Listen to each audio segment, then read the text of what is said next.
Olá, boa noite. Começando hoje a nossa live Despertar Feminino com Elis Regina, que é uma cantora que eu amo, que é uma expressão incrível assim da nossa música popular brasileira. Quem já entrou aí, Rosana? Tudo bem? Me conta se você está ouvindo bem, se está me vendo bem. Tá ouvindo a Elis Regina aí no fundinho?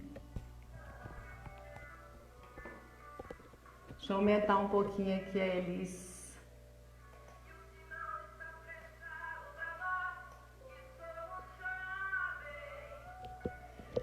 Ai, que delícia ouvir Elis, né, gente? Bom demais. Hoje nós vamos ter Carolina Máximo com a gente aqui, que é delegada. Ela vai contar um pouco da história dela, vai contar um pouco de como ela foi para essa carreira, que até pouco tempo atrás era uma carreira eminentemente masculina e cada vez mais vem ganhando, né, a atenção das mulheres. E a gente vai falar também um pouco sobre a questão da violência, então, da violência feminina, né? Eu vou convidar a Carol aqui para entrar na live, para a gente começar a falar um pouquinho. Então, quem já está aí, chama as mulheres amigas. Ei, Carolina. Olá, tudo bem? Tudo ótimo, e você? Tudo bem também? Tá me ouvindo bem? Super bem. Vendo bem, ouvindo bem. Então tá Estou bom. falando aqui para o pessoal aproveitar esse minutinho, né? E chamar o pessoal, chamar as amigas para vir para a live, para Sim, conhecer aí uma história, com certeza vai ser inspiradora, né? que bom. Muito obrigada pelo convite. Eu é que agradeço. Ei, Regina, boa noite. Rosana, que já entrou. Chama o pessoal lá, Regina.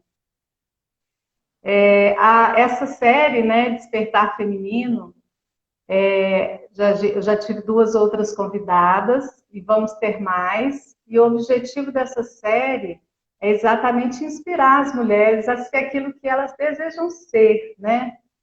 A expressar aquilo que ela tem de verdadeiro, aquilo que ela tem lá dentro do coração e que nem sempre a gente consegue fazer com muita facilidade, né? Então, Uhum. assim, o objetivo é que a partir das histórias de algumas mulheres, outras mulheres se inspirem para realizar aquilo que elas desejam, né? Para ser aquilo que elas de fato são, sem Uhum. limitações, né? Sem limitações de gênero, do que for. Eu, outro dia, Carolina, estava assistindo uma palestra de um psiquiatra e ele dizia que as mulheres foram queimadas vivas, né? Na época lá dos nossos ancestrais, lá no tempo medieval, e que de alguma forma nós continuamos a ser queimadas de Uhum. várias. Eu achei assim incrível a percepção dele, né, de como que as mulheres continuam sendo queimadas no sentido é, de evitar mesmo, de impedir que elas se expandam essa potência toda feminina, né? Então a gente é queimada porque pode acontecer um salário menor às vezes tendo a mesma posição. A gente Uhum. pode ser pelas várias formas de violência que nós vamos, né, falar sobre elas aqui hoje. Então, assim, tem inúmeras formas, né, de tentar evitar que a mulher seja aquilo que de fato ela é. E É, e aí, para até essa, essa questão da mulher queimada, né? Que na Idade Média era muito comum, né? A expressão queimar as bruxas, ela não vem do acaso, ela vem da história mesmo. E por que queimavam as bruxas? Porque as bruxas, na verdade, eram mulheres livres e à frente da época, que não se preocupava com padrões, buscava formas alternativas de cura. E elas Exato. eram altamente rotuladas, até pela Igreja Católica, e isso causou assim, um alvoroço para a época, né? Quando, na verdade, muitas delas já eram feministas naquele tempo e só queriam ter uma vida livre, né? Nada mais do que isso, não era nenhum tipo de pecado ou crime. No entanto, elas recebiam a pena de morte por serem mulheres livres, né?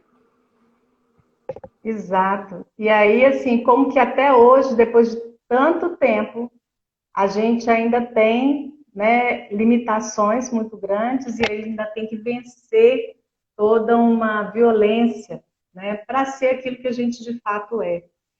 E Uhum. você escolheu uma carreira considerada até pouco tempo atrás eminentemente masculina, né? Então Uhum. eu queria que você começasse a se apresentar, dissesse, né, colocasse mesmo um pouquinho dessa sua experiência e por que que você chegou a ser delegada, como é que foi essa história, né? Assim, eu costumo brincar que não é a polícia, não é a gente que escolhe a polícia que nos escolhe. Eu quero crer e quero acreditar que todo mundo que está lá dentro é eminentemente vocacionado a ser policial, porque não é uma tarefa fácil, né? A gente não lida com uma parte boa do ser humano, muito pelo contrário. A gente lida com a parte mais podre que existe. Toda maldade que existe, ela acaba desembocando uma hora na delegacia. E a gente tem que ter muita saúde mental e muito pulso firme, mas também muita empatia para lidar com isso, né? Todos os dias tem um conflito diferente aí de tirar o fôlego. E eu tenho 26 anos, eu passei no concurso aos 24, tomei posse aos 25, sou bacharel em Direito pela UFMG, cheguei a advogar um pouquinho, sou especialista em Direito Penal e Processo Penal, e é engraçado que muitas coisas que a gente aprende na faculdade, na verdade, a gente só aprende de fato na prática. Pegando casos reais, casos verdadeiros, casos que a lei não explica, casos que a faculdade não explica, e que a gente tem que lidar com esse conflito da maneira que pode, né? A polícia é, sim, um ambiente eminentemente masculino, não dá para negar, mas a polícia tem espaço para todo mundo, para todos os perfis, para todas as pessoas. E que bom, né, que isso está se transformando, está mudando, e a polícia, de fato, está abraçando todo tipo de perfil, porque ele é útil em todos os aspectos. Eu tive uma passagem de 5 meses no Vale de Jequitinhonha, num município que se chama Minas Novas, que eu tenho muito carinho, e depois eu fui para o Centro-Oeste Mineiro. E lá, no Vale de Jequitinhonha, eu falo que eu tive que sair da minha bolha social mesmo, e eu tive que vivenciar coisas que eu nunca vivenciaria de maneira nenhuma se eu ainda morasse em Belo Horizonte, né? Minha cidade natal. Lá eu pude entender muita coisa, eu pude entender o porquê que a educação, por exemplo, é tão importante e é a única chave para o desenvolvimento de um país, né? A gente vê as pessoas em extrema situação de miséria e elas não estão assim porque elas querem, elas estão ali por um completo abandono de políticas sociais e públicas. E por mais que a polícia tente ajudar, né, tente resolver um conflito, muitas vezes a gente não consegue, porque a gente precisa da participação e da atuação de todos os órgãos ali, que muitas vezes são muito fracos ou inexistentes, por ausência de investimento mesmo. Né? Então é Ou aquela às coisa, a gente vezes quer trabalhar, mas não consegue. né? Ou às Isso, vezes as instituições são muito desconectadas, né? E o problema é tamanho. Eu já tive uma experiência no Vale também, como assistente social. Então eu tenho mais ou menos a ideia do que você deve ter vivido lá.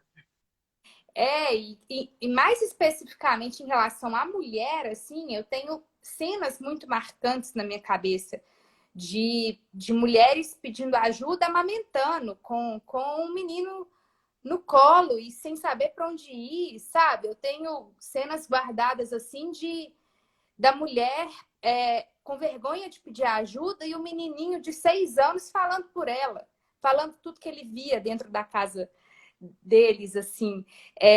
Então, aí você percebe que a violência doméstica, como se diz, o buraco é muito mais embaixo, né? A gente tem que tratar não só da ótica policial, necessariamente, claro que ela é muito importante, mas por uma ótica social.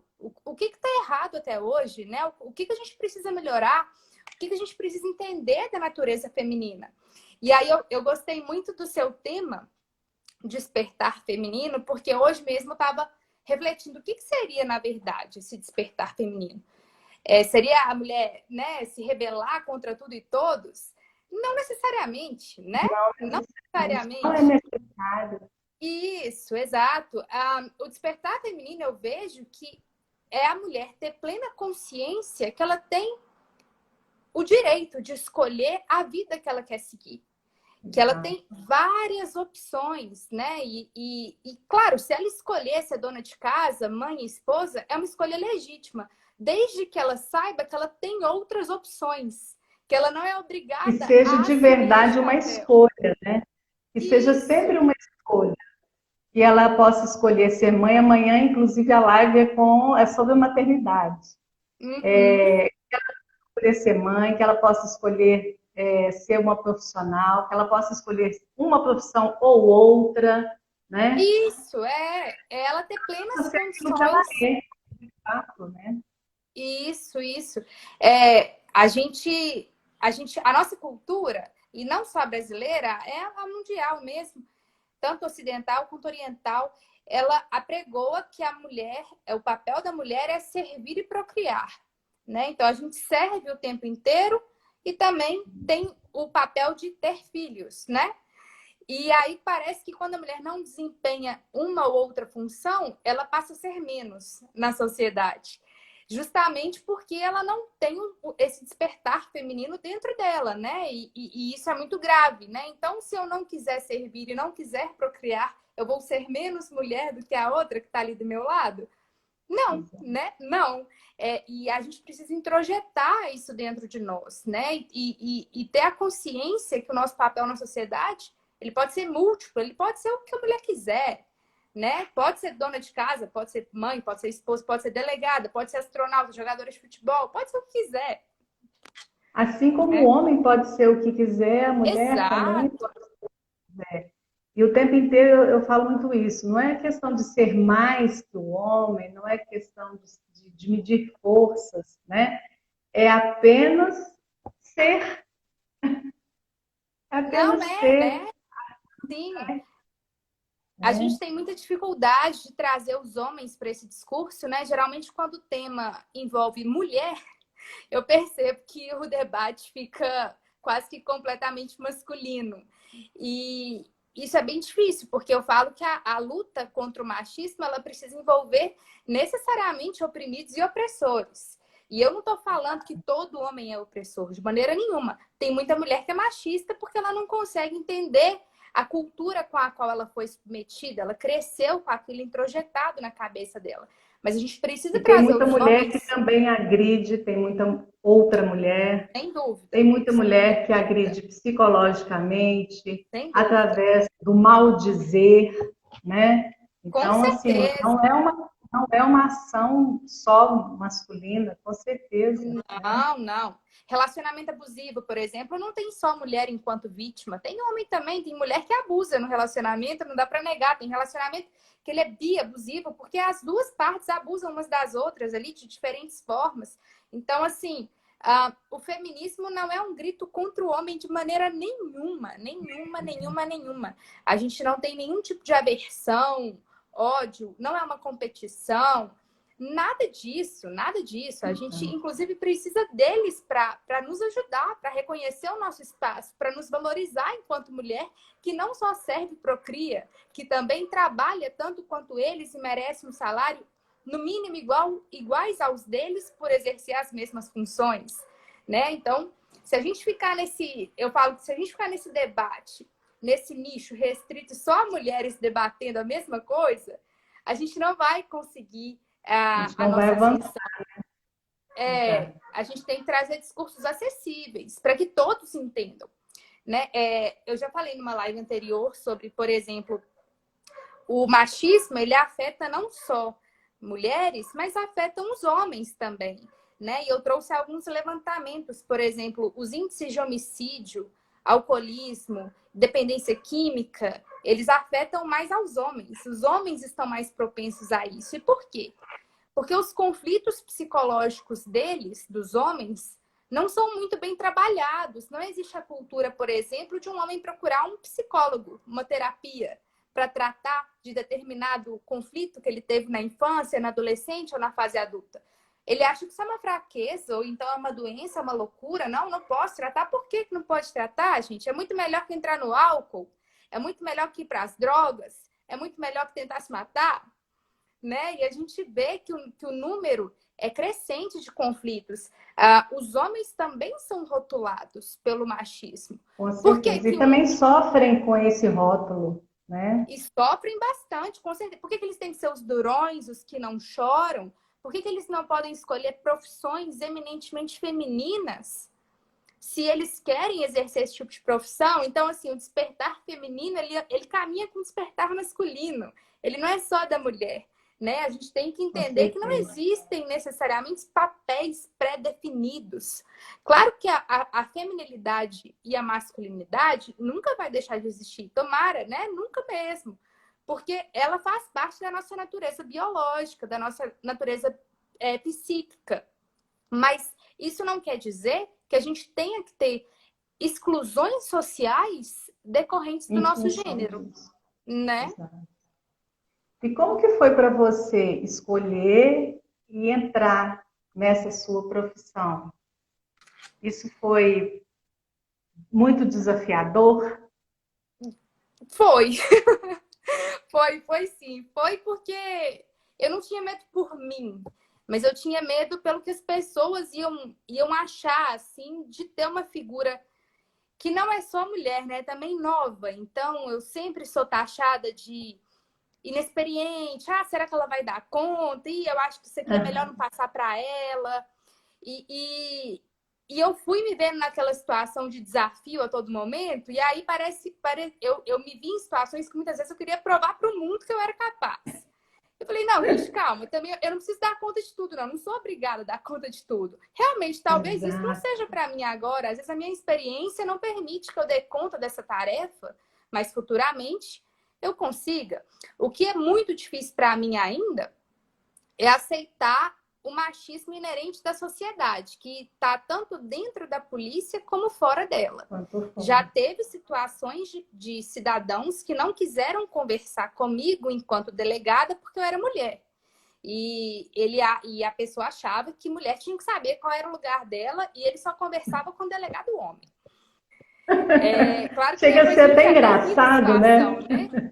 Não, chega a ser cômico, mas na hora eu falei, gente, não é possível que a pessoa acha que eu sou incapaz de prestar um atendimento policial para uma vítima homem, para um acusado homem, quem quer que seja, um cidadão, né? E aí eu fiquei, gente, como que pode? É século XXI, 2020, a gente ainda está nisso, né? E fora isso, assim, situações até mesmo internas da polícia, que a gente percebe que o meu primeiro atributo que chama atenção é a beleza. E às vezes eu tô lá discutindo um trabalho, eu tô lá dando meu conhecimento técnico-jurídico sobre o assunto, e aí sempre tem uma coisinha que é um elogio, não, mas ela é muito bonita e tal, mas é óbvio que eu gosto de receber o elogio. A gente gosta de ser chamada de bonita, não se trata disso.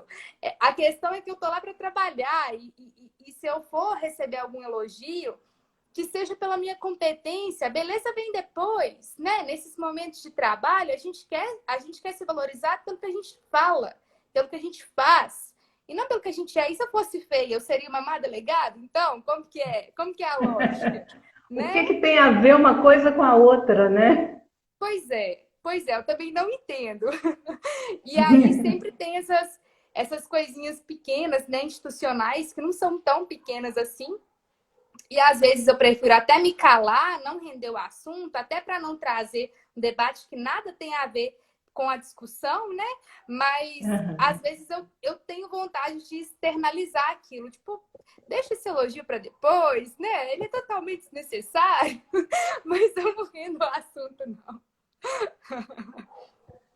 Carolina, é muito louco assim a gente perceber, né, nesse tempo, como você falou, de século XXI, nós estamos em 2020, e a gente ainda passar por situações como essas que você está colocando, e também por tanta violência contra a mulher pelo fato de ser mulher, né? Sim, Então, sim. assim, isso é algo que eu fico pensando, será quando que a humanidade, porque não, como você falou, não é nada restrito aqui à nossa realidade de país, né?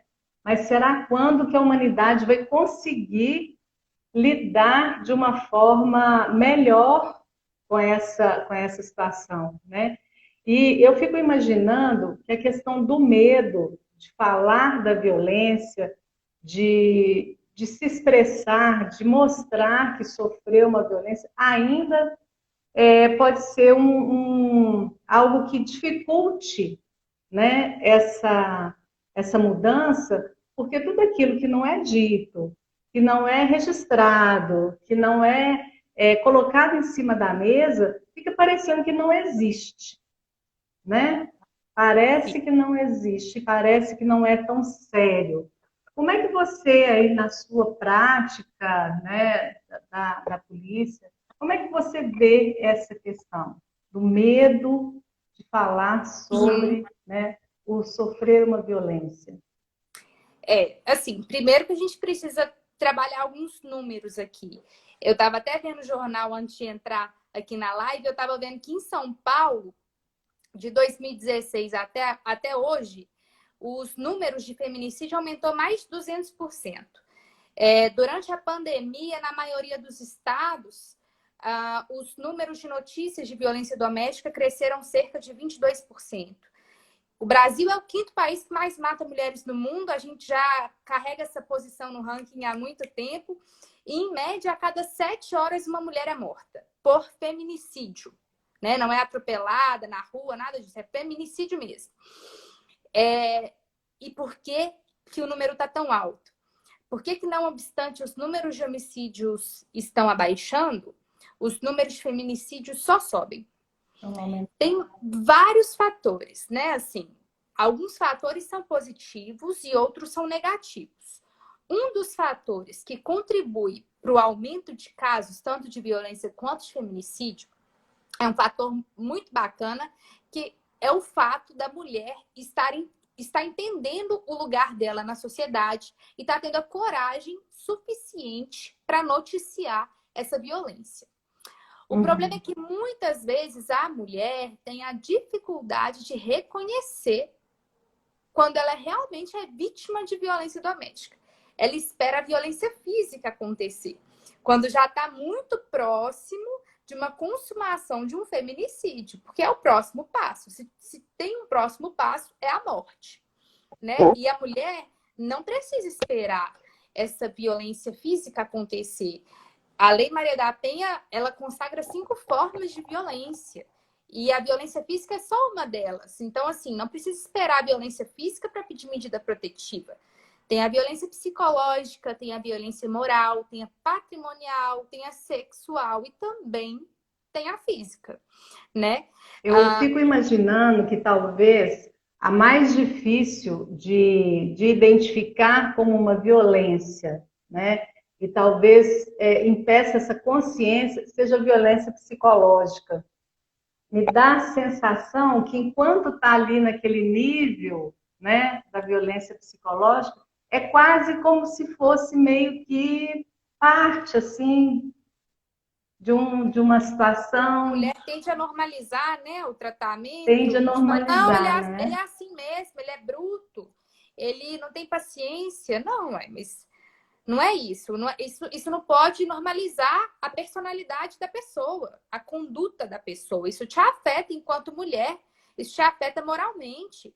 Ser chamada de gorda, ser chamada de burra, né? Não é normal. Não, De não pode louca, ser né? normal. De louca, então, pelo amor de Deus. Nossa Senhora. Não é normal. Não é uma conduta que tem que ser repetida, que tem que ser aceitada, né? Não pode ficar passando pano para essas coisas. Isso já é suficiente para terminar um relacionamento, e também é suficiente para pedir medidas protetivas, se a mulher entender cabível, se a mulher se sentir ameaçada com esse tipo de conduta, né? O que a gente percebe é que, assim, além da mulher esperar virar a violência física para pedir socorro, a mulher tem extrema dificuldade de sair desse ciclo da violência. Então, não é só ir até a polícia e falar o que está acontecendo. Às vezes tem filhos, às vezes tem dependência financeira, às vezes tem dependência emocional. Às vezes a casa que ela reside é do homem, não é dela, né? Por N motivos relacionados ao direito civil. Então, ela se vê numa situação tão complicada que ela prefere pagar o preço de conviver com o agressor a sair de casa com os filhos sem saber nem para onde que ela vai, né? Lá em Minas E é Novas... uma situação realmente muito complicada, né? Muito, Obviamente.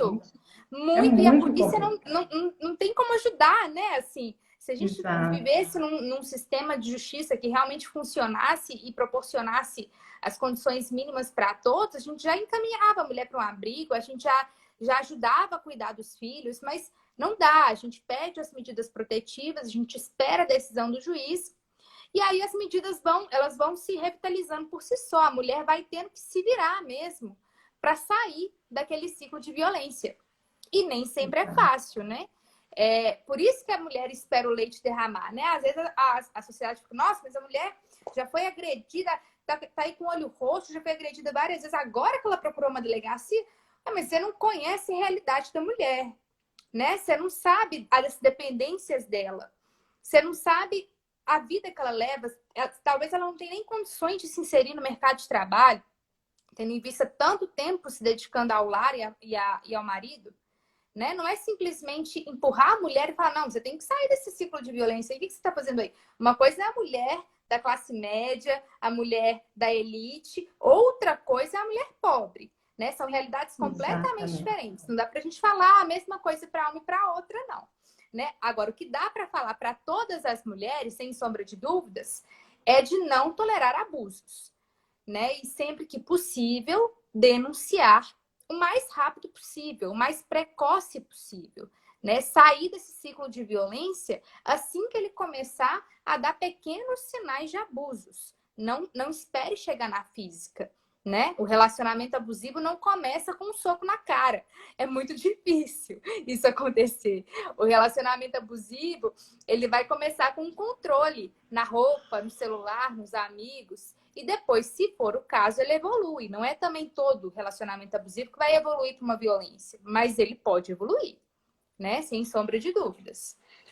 E assim como qualquer outra condição que é difícil lidar, né? Assim como uma doença, por exemplo, é importante sempre você tomar providências logo no início, né? Porque quanto mais a coisa se instala, mais difícil vai ficando de reverter. E eu fico sempre impressionada, às vezes, com essa questão da violência emocional, porque muitas vezes a mulher tem até uma condição financeira, ela até tem uma Tá. profissão, Uhum. e mesmo assim ela tem uma dependência emocional de tal forma que ela não consegue se desvincular desse, como disse você, desse ciclo da violência, né? Porque tem uma questão emocional aí muito séria, muito instalada, né? Às vezes até de uma história familiar com seus antepassados e tudo mais, que ela tem uma dificuldade de vislumbrar um outro tipo de relacionamento que não daquela forma, né? Sim, e é por isso que é tão importante esse despertar feminino mesmo, né? Porque a mulher, ela tem que ter uma autonomia existencial independente do relacionamento, né? Claro, como eu disse logo no início da live, a mulher, ela pode escolher ser mãe, esposa e só. E isso já basta para ela enquanto mulher. Ótimo, é uma escolha, é uma opção, é legítimo. Mas trate de colocar você enquanto um ser humano. Um ser humano que é diferente do seu marido, que é diferente dos seus filhos. E enquanto ser humano, você tem que cuidar de si mesma. você tem que cuidar da sua identidade, da sua personalidade. A sua vida não é o marido e os filhos. Porque se assim for, você está extremamente dependente emocional deles. E aí, e se um dia isso sumir por N razões? Quem é você? Né? Você não vai saber, você perdeu toda a sua identidade. Então, assim, não, você é contra, então, uma mulher bela recatada do lar? Eu não. A mulher, ela vai ser o que ela quiser. O que eu sou contra é a mulher perder a identidade dela em função de alguma coisa. Porque aí depois virar uma crise existencial, às vezes até irreversível, né? Porque são tantos anos dedicados à vida do outro que ela não sabe mais o que é a vida de si própria, né? Exatamente. E é esse despertar feminino, né, que a gente, eu vejo assim que existe uma possibilidade, possibilidades inúmeras, né? Às vezes é uma coisa pequena, às vezes a pessoa sempre quis fazer algo e que ela deixou ou pelo trabalho ou pela estrutura da família, né? E que ela deixou, ela foi se perdendo. Então, eu sempre, quando eu falo assim, lembra lá de trás da sua infância, da sua adolescência, o que você gostava de fazer? O que te dava alegria, né? E eu acho que essa palavra, né, alegria, ela é chave, ela é uma chave. O que te dá alegria, né? Com Porque se a gente certeza. estiver alegre, significa que a gente está mais próximo daquilo que a gente de verdade é, É. né? A Júlia comentou aqui na live essa questão da validação da sociedade, né, para a mulher se enxergar, e às vezes é muito forte mesmo. Às vezes a mulher confunde a alegria com a satisfação de ser validada na sociedade. Então, assim, Exatamente. às vezes, vamos supor, vamos usar o meu exemplo, assim, às vezes a mulher quer ser delegada, mas ela acha que uma mulher delegada na sociedade vai ser muito estranho. Vai soar como uma coisa muito prepotente, muito forte. Ela não quer chegar com o pé na porta e já causar esses olhares de estranheza na sociedade.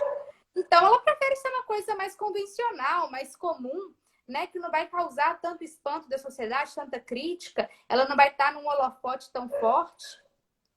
Só que, assim, é o que você falou, né, Patrícia? Isso vai trazer alegria para ela? Ou vai trazer só a validação? Né? Porque são coisas completamente diferentes. E lá na frente a conta Diferente. chega. Eu acho que a conta chega, sabe? Depois a pessoa vai repensar e falar: meu Deus, onde que eu estava com a cabeça de pensar mais nos outros do que em mim? Por que a opinião do outro importou tanto para a minha construção? Né? Se quem paga as Então, minhas contas sou eu, se quem faz as minhas escolhas sou eu, se quem está na lama e nas alegrias sou eu, né? Cada um sabe a dor e a delícia de ser o que é. Então, para quê preocupar tanto com o que o outro vai pensar de você, né? É muito mas maléfico. esse é um processo da educação, né, que a gente foi submetido a ele, Fato. e é assim, é uma quase que uma luta você reverter isso, né? Eu já estou com 55 anos e a gente vai chegando numa idade que é tão gostoso, porque naturalmente esse reencontro, eu acredito muito nisso. Esse reencontro com a gente mesmo acontece. Obviamente, tem pessoas que vão chegar aos 80, aos 90 e não vão fazer isso, né? E tem pessoas que lá com seus 20, 30 já vão conseguir fazer, né? Mas o processo da educação, ele é chamada aqui, ele é naturalmente da forma como a gente foi educado, da forma como eu fui educada, pela sociedade, eu não estou falando de um pai ou uma mãe específico, mas assim, a nossa sociedade, ela o tempo inteiro, né, ela traz essa carga de que a gente deve seguir padrões, né? É Uhum. padrão de profissão, é padrão de beleza, é padrão de tudo, O porque assim tempo fica mais inteiro. fácil controlar, né? É, Fica mais fácil manter um controle, né? com certeza. Não, a questão é sempre muito complexa e assim, eu falando, parece que eu tô acima de todos os problemas e sou a pessoa mais bem resolvida do mundo com as minhas escolhas, e não, tá longe de ser isso, assim. É claro que que a gente tem plena consciência das nossas escolhas e eu procuro ser fiel aos meus ideais e às minhas concepções, mas a gente vive caindo em contradição, né? Tem hora que a gente Com fala, gente, certeza. não era isso que eu deveria estar escolhendo agora. Então, O assim, a gente tempo está sempre todo a se gente está num reconstruindo. caminho, né? O tempo inteiro a gente Exato, está num caminho. Então a gente vai escorregar, vai cair, vai levantar, vai pegar o trilho de novo, né? Isso faz parte de um exato. processo de evolução, de encontro com a gente mesmo, né? Com É certeza. uma eterna desconstrução, assim. E é Exato. por isso que eu falo que a gente tem que trazer os homens para o debate, porque eles também nos ajudam a entender, assim, Claro. até onde a gente vai, né? Qual é o nosso papel, quais as reflexões, o que ele tem para trazer de interessante. Tem muita coisa no debate que a gente precisa da visão masculina para crescer. Por que você pensa assim da mulher? A gente não sabe. Como que a gente pode desconstruir isso dentro de você? Você concorda com o que eu vou falar agora? Né? Não é simplesmente se fechar e falar, não, aqui é força feminina total, o homem não entra. Bom, então a gente não vai conseguir achar o nosso espaço desse jeito, né? E eu fico vendo algumas, você estava falando de alguns números, né? Eu fico vendo alguns números e me assusto. E eu estava vendo há pouco tempo, assim, o quanto que a violência aumentou nesse período da pandemia, Uhum. né? É. Isso são só números ou está refletido lá no dia a dia da polícia? Como é que vocês têm vivenciado isso? Na polícia, na verdade, desde que eu entrei, os números são sempre muito altos, né? E eu não sei se eu fico feliz porque as mulheres estão vendo confiança na polícia, indo até lá e falando e pedindo medida protetiva mesmo, sem medo, ou se eu fico triste porque são muitos casos, assim. Tá. Todos os dias, praticamente, eu tenho um pedido de medida protetiva na delegacia. Feminicídio também já mexi com vários e são sempre muito tristes, porque o homem, geralmente é o homem, né? Mas não necessariamente. Mas os casos que eu peguei são investigados homens. E eles não entendiam direito por que eles estavam ali. Eles muitas vezes achavam que, poxa, mas é minha mulher, ela fez coisa errada. Já teve vezes assim que a gente chamou para interrogar e ele, não, bate mesmo, ela não fez a janta estava fria. Então, assim, falava numa liberdade, como se assim, olha, vocês não podem chegar aqui, porque aqui é a minha casa, quem manda aqui sou eu, e eu vou fazer do jeito que eu quiser. Então, a gente tem que parar, sentar e falar, olha, não, a gente pode meter a colher, sim, o que você está fazendo é um crime, a gente vai te indiciar e pode até te prender. Então, assim, para a gente falar isso para uma pessoa, não é fácil, que recebeu toda uma cultura, uma educação e uma construção em que ele acha que é legítimo fazer essas coisas que ele faz, né? Aí chega uma menina de 26 anos e fala para ele, não, você não pode fazer isso, né? Claro que assim, eu Ai, represento meu o Deus! Estado, né? É difícil, a gente representa a polícia, mas você chegar para uma pessoa e falar, olha, você está preso porque você bateu na sua mulher, ele fala, gente, que mundo é esse que eu tô vivendo? Como assim, né? Como assim? Isso tá errado, você deveria estar pegando bandido, e você tá pegando eu, que sou um trabalhador, né? Que pago minhas contas, que cuido dos meus filhos? Sim, porque Sim. tanto quanto o roubo, bater numa mulher é crime, de igual forma. Né? Então não existe esse cidadão do bem que é trabalhador, é amigo de todo mundo, senta no bar com um coleguinha e dentro de casa bate na mulher. Não, vai para cadeia também, né? E eu acho que falta muita compreensão a respeito desse tema. Às vezes eu tenho muita dificuldade de abordar o tema na delegacia, principalmente com os acusados. Mas os números aumentaram na pandemia, sim, em relação à sua pergunta. E o Estado de Minas, ele desenvolveu alguns mecanismos para facilitar essa comunicação entre a vítima e a polícia. Então, a gente tem a Hum. delegacia virtual, em que a vítima pode fazer o boletim de ocorrência dela online, sem precisar ir até a delegacia, e aí ela noticia as ameaças, as agressões, as vias de fato. Inclusive, as medidas protetivas podem ser até mesmo feitas pelo site.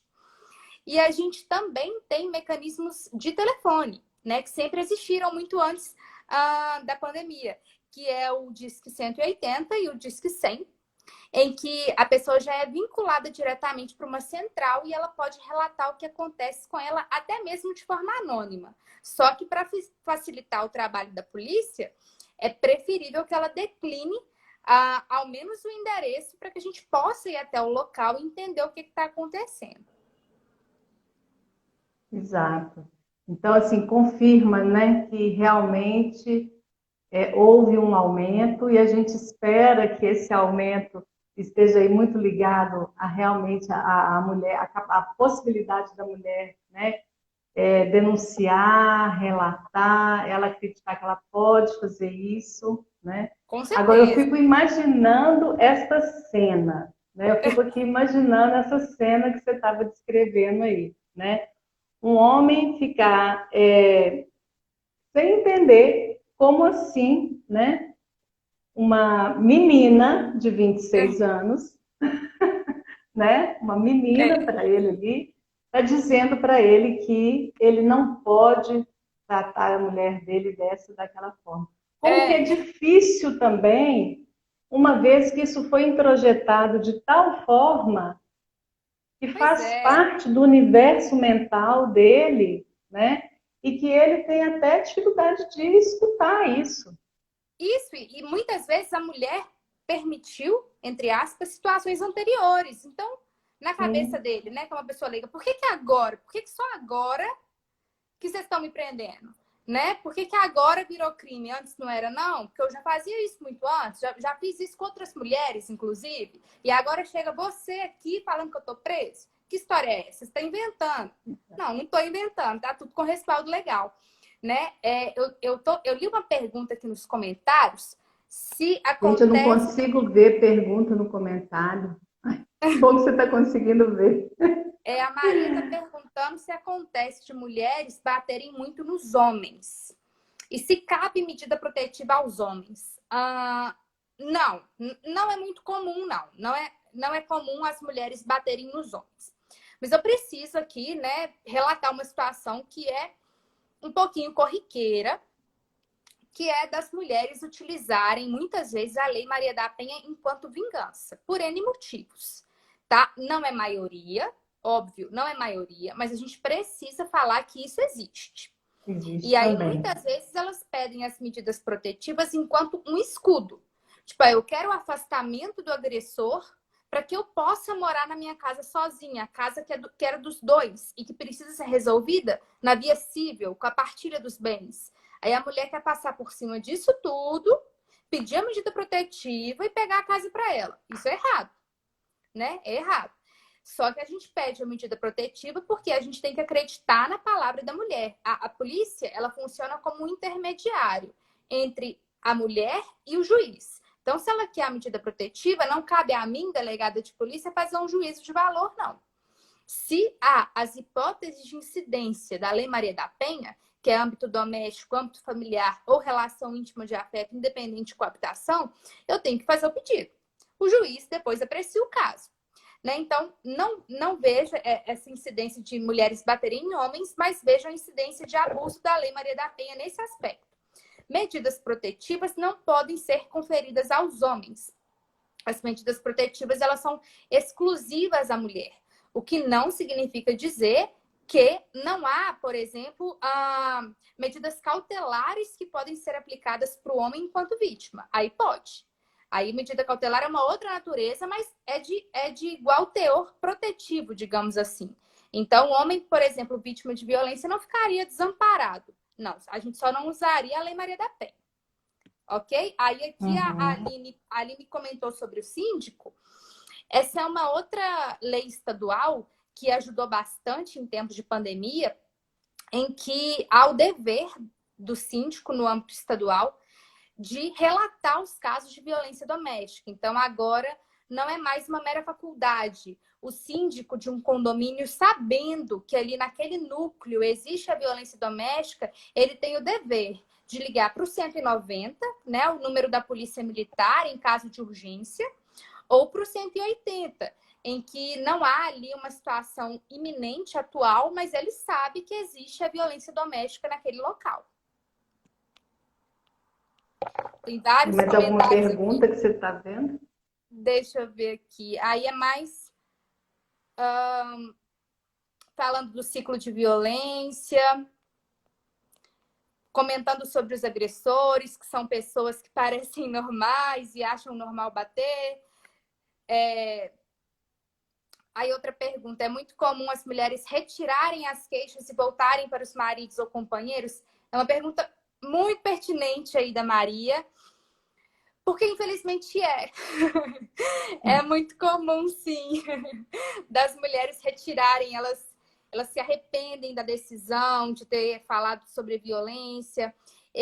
O marido, namorado, enfim, ficante, prometeu nunca mais fazer esse tipo de coisa e ela está acreditando na palavra dele. Só que aí a gente precisa fazer um recorte da lei. Porque quando há tão somente a ameaça, por força da natureza da ação penal desse crime, a mulher pode sim simplesmente falar que não quer mais a persecução penal no crime de ameaça e aí morre ali, né? Ela se retrata e morre ali.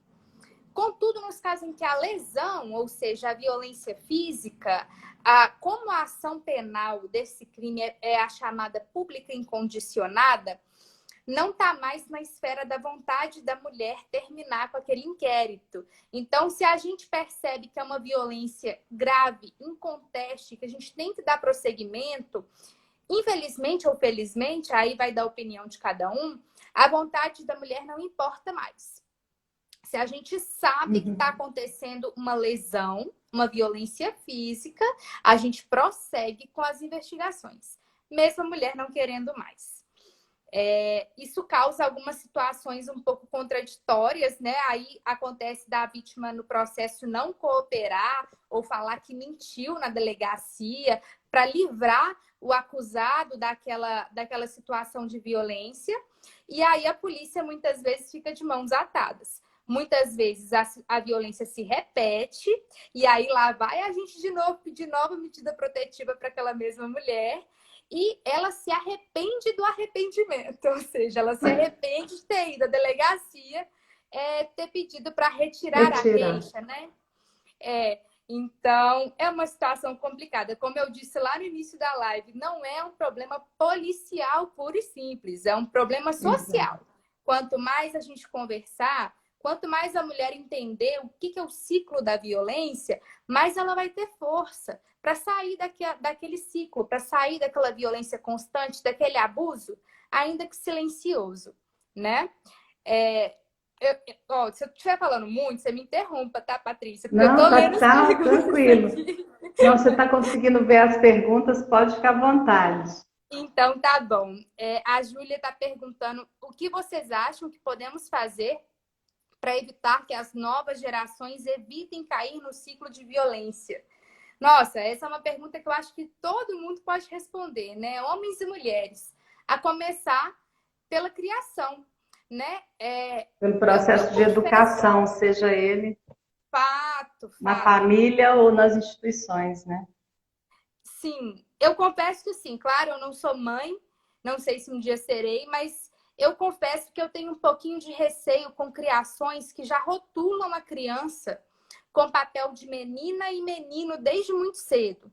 Não que eu ache isso errado, mas eu acho que a gente tem que ter cautela com esse tipo de criação, porque a criança ela já aprende que ela é condicionada a ter determinados papéis, né? Então, se a menina é a princesinha, é a que ganha o brinquedinho da cozinha, é a que ganha a boneca, e às vezes ela quer jogar bola, mas o pai fala que bola é de menino, que ela não pode jogar bola, ela vai entendendo que aquele papel não é dela.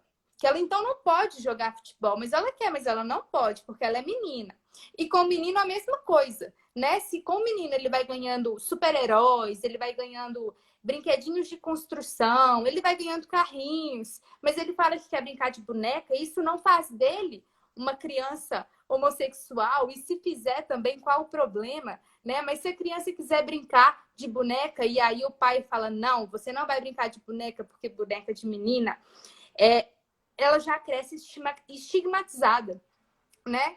E eu acho isso grave. Eu acho que isso perpetua comportamentos na fase adulta que podem tender a uma violência, não necessariamente de forma nenhuma, mas podem tender a uma violência, sim.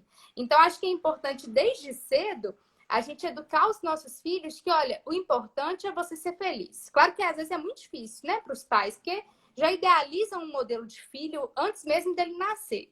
Mas, assim, o importante é você ser feliz. O que você quiser ser, você quem vai escolher. O brinquedo, a cor das coisas, você que escolhe, não é porque você é menina que tem que ser tudo rosa. Escolha. Tenha livre suas escolhas. Claro que tudo tutelado, supervisionado pelos pais, mas permitindo que a criança desenvolva a personalidade dela. Né? Eu acho, pelo menos, isso muito importante. Eu não sei se você concorda, Patrícia. Eu acho que essa é uma construção coletiva, né? Porque é algo que a sociedade veio construindo de certa forma e Uhum. que a gente tem que desconstruir e ressignificar de forma coletiva, começando dentro de casa, das famílias, dentro dos espaços institucionais, como as escolas, por exemplo, né? E não só na infância, mas também e criando essas redes de apoio para que Fato. a mulher cada vez mais possa ser aquilo que ela é, o homem possa ser aquilo que ele é, ou seja, para que o ser possa ser aquilo que ele é, né? E isso, assim, é aquilo que você falou lá atrás. São muitas instituições que têm que estar envolvidas, não é uma questão simples, não tem uma resposta pronta, fechada, definitiva.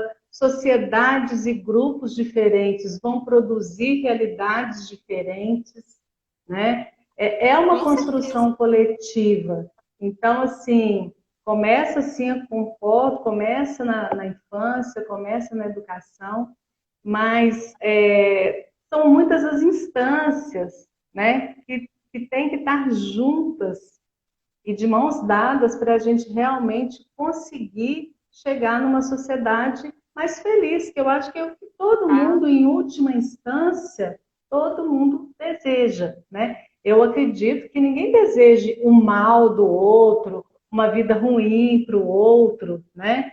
Mas a gente vai ter que ir para a ação. E para ir para a ação, para a gente agir, tem que ser juntos, né? Eu acredito muito no desenvolvimento mesmo das coletividades, né? E realmente nesse caminhar, que às vezes a gente erra, a gente acerta, a gente pega um outro caminho, a gente volta, né? com Certo certeza. é que violência não cabe, né, numa sociedade que se pretende feliz. Isso é algo que a gente não tem o que discutir, se não vejo possibilidade de discutir isso, né? E violência não cabe de forma nenhuma, né? Isso assim, Com acho que a certeza. partir daí é que a gente tem que caminhar, né? Com certeza, assim, fazendo até uma reconstrução histórica, assim, eu vejo que as leis já tutelaram múltiplas situações de violência. Antigamente, em vez de matar uma mulher pela condição de gênero ser uma agravante, né, uma qualificadora, era, na verdade, uma situação de privilégio, porque aí o homem ele defendia a honra dele, ele colocava a honra em primeiro lugar, e muitas vezes ele era absolvido num júri por ele defender a honra dele, porque a mulher tinha uma conduta incompatível enquanto esposa. Não, mas ela usava roupa muito curta. Não, mas ela dava em cima dos caras mesmo e tal. Ele matou porque tinha que matar. E, por incrível que pareça, no interior eu ainda vejo resquício disso. Eu, muitas vezes, quando eu indicio alguém por feminicídio, eu tô lá, né, indiciando, fazendo trabalho intelectual, e eu penso, poxa, tem chance desse sujeito ainda ser absolvido. Não obstante, tudo que eu coloque aqui é capaz dele ser Ainda absolvido, assim, dependendo do que ele falar, de como foi esse júri. pode ser que ele saia ileso e vida que segue, matei mesmo, e assim tem que ser. Mas aí é uma questão que a gente tem que debater juridicamente também, né? Por que tem que ser Exato. essa sistemática de condenação, enfim. A Maria está falando que trabalha na porta de entrada de pronto-socorro e a maioria das mulheres espancadas não denunciam e as assistentes sociais e médicos ficam de mãos atadas e nada pode ser feito. Realmente, em tese, tem essa situação, sim, das mulheres não quererem falar. Já aconteceu de eu conversar com uma mulher toda roxa e ela falar que caiu do pé de jabuticaba e estava evidente que era violência doméstica familiar, não tinha nem que discutir. Mas aí a gente fica, né, naquela história com a mulher, até para deixar ela falar mesmo. Você caiu do pé de jabuticaba, como que foi e tal? Não, mas machucou muito. E aí você vai rendendo. Mas fato é que existe a notificação compulsória. Então, via de regra, quando uma mulher chega com sinais de violência doméstica, deve-se comunicar às autoridades policiais necessariamente para que a gente faça o procedimento. O que a gente questiona é se essa notificação compulsória faz bem ou mal para a mulher, né? Porque às vezes a mulher está ali, ela só quer ser medicada, ela só quer ser tratada e voltar para casa. Ela não quer ir dali para uma delegacia. Ela não quer ir dali e falar que o marido dela... Ela tem vergonha, ela tem medo, ela tem preocupações financeiras. É muita coisa em jogo que não dá para julgar, não dá para simplesmente olhar para essa mulher e falar, gente, mas o que é isso? Ela não vai procurar ajuda? Mas você não conhece a vida dela para saber Exato. se compensa, digamos assim, sair desse ciclo ou não, né? Não cabe a nós nenhum tipo de julgamento. Mas a lei obriga a notificação compulsória. Mas eu entendo que sim, que é uma situação bastante difícil. Não dá para julgar, não. Carolina, nós temos só mais 3 minutos. Daqui a Passou pouquinho super o rápido. Insta nos derruba, passou muito rápido. É um tema, assim, ao mesmo tempo que é um tema angustiante, é um tema, né, a questão da violência em si, é um tema que mobiliza muito a gente, né? Uhum. E eu espero, assim, que a gente tenha deixado aqui uma vontade das pessoas de trazerem esse tema do despertar feminino, manter esse tema, essa chama acesa, né? Porque nós somos muito, muito capazes, temos condição de desenvolver o nosso potencial, a nossa potência, né? E de contribuir para um mundo realmente muito melhor, né? Então, assim, eu espero que a Espero que sim. gente possa se encontrar outras vezes também, trazer mais informações, né? Agradeço imensamente pela sua disponibilidade. Eu sei, imagino tanto que aí a sua carga não é fácil, né? Porque é o que você falou, é um ambiente difícil, bastante desafiador, né? E você se dispôs a estar aqui com a gente hoje. Muito, muito, muito obrigada. Obrigada eu, é sempre um prazer debater sobre o tema. Eu acho uma discussão sempre muito necessária. A gente tem que sempre deixar público, né? É uma roda de conversa horizontal. Qualquer pessoa pode entrar e falar o que quiser. A gente está aqui para conversar mesmo, é para aceitar crítica, sugestão, é para tentar desconstruir os nossos preconceitos. Não estou impondo nada a ninguém. Claro que tem coisas que é a lei, né? Que a gente tem que falar como que a lei funciona. Mas é óbvio que essa desconstrução social, ela tem que ser feita por todos. E espaços como esse são sempre muito gratificantes para mim. Eu agradeço muitíssimo o convite. E não vai acabar, né? Assim, não é uma coisa que termine facilmente, né? Eu acho que é o que a gente já falou. A gente tem um longo caminho pela frente, né? A humanidade tem um longo caminho pela frente em relação a essa questão e é que a gente possa dar um pouquinho de contribuição, possa pingar aí umas gotinhas de informação, né? De trazer mesmo essa discussão, manter essa discussão aí na pauta do dia, para que as mulheres possam se inspirar. As mulheres que eu digo, inclusive nós, porque é claro que Isso, em claro. alguns momentos a gente também está muito envolvido nessas situações, né? Eu falo que Com a certeza. mulher aqui ou ali, né, em situação ou de casa, ou do trabalho, ou na rua, né? a gente está sempre exposta a situações de violência e é preciso que a gente reconheça essa violência.